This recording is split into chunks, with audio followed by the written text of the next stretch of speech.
नमस्कार मंडळी, तुमचं स्वागत आहे माझ्या एका नवीन ब्लॉगमध्ये. मी आयुष. आणि सगळ्यात पहिले उठलो आणि भाऊला पाहिलं. भाऊ एकदम भयंकर पद्धतीनं झोपून होता. भाऊला पाहून 2 मिनिटासाठी तर खूप जास्त घाबरलो होतो. भाऊचं म्हणणं असं होतं की मी एकटाच कॅन आणणार म्हणे डायरेक्ट 4th फ्लोअरपर्यंत. मग भाऊला म्हणलं, भाऊ पहिले पोहे खाऊन घे म्हणलं, नाही तर कॅनच्या जागी तुलाच आणावं लागेल म्हणलं. मग काय भाऊनं डायरेक्ट गटागटा पाणी इकडचं तिकडं मारणं चालू केलं आणि डायरेक्ट 4th फ्लोअरला विदाऊट लिफ्ट भाऊनं कॅन आणली.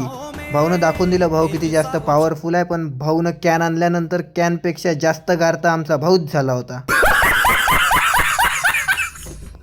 शावकारला म्हणलं चल उठ, रूम आवरायची. तो म्हणे मी नाही उठत म्हणे. मग काय सगळ्यांनी तिच्या अंगावर भडाभड गाद्या टाकल्या. आता इथंच बस म्हणे. मग शुभम भाऊ आला. शुभम भाऊला भेटलं आणि रूमवर घेऊन आलो. सगळ्यांना म्हणलं आहे का कोणाचा असा टॅलेंट डायरेक्ट छत्री पायात पकडायची. चहा प्यायला गेलो. गणूभाऊचे 3 कप पाहून डायरेक्ट आठवलं मला. चाय पिओ बिस्किट खाओ, चाय पिओ बिस्किट खाओ. प्रतीक भाऊचं इकडं खाली लेक्चर चालू होतं आणि भाऊ फक्त इकडचे वायर तिकडं तिकडचे वायर इकडं करत होता. त्याला विचारलं काय चालू आहे म्हणून. तो म्हणे आप भी ठीक करके देता हूँ.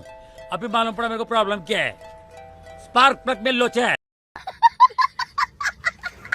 आजसाठी एवढंच गाईज. जर ब्लॉग आवडल्यास कमेंट करा, लाईक करा, फॉलो करा. चला बाय बाय. मी तुम्हाला भेटतो उद्याच्या ब्लॉगमध्ये.